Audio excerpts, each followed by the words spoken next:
Good morning, Sunrisers. I'm Dr. Jansen, and today I have with me Hannah. And this sweet baby is Tolype. He is a 5-month-old rat, and he actually came to us for a large mass-like structure on the side of his neck.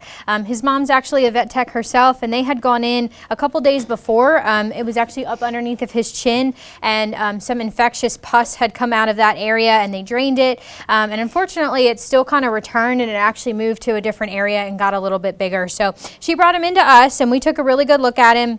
It was in kind of a really bad spot on his neck. A lot of the major blood vessels for the head and the neck area run right through there, and actually tunneled right underneath of those. So we put him under anesthesia, and we went in and we lanced that abscess, got all of that nasty infection out of there, drained it, flushed it really, really well. And then a lot of times with these infectious pockets like this, you can't close them because you want the infection to still be able to drain out for another couple of days.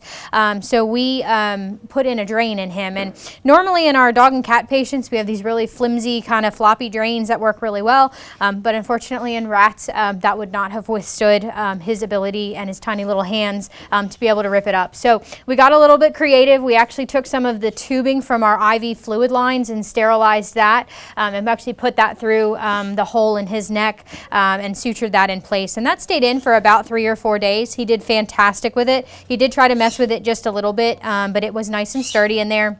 It drained for just a little bit, and then we actually removed the drain just a couple days later, and it has closed up beautifully. He is healing very well. As you can see, he's still pretty much a happy, active guy.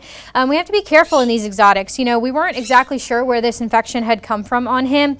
He does live with some other rats, but we didn't see them fighting or anything like that, so he's done fantastic. But if you notice a large mass on your rat or any of your exotics, maybe they're just not acting well, they're not eating, give us a call. I promise your pets will thank you.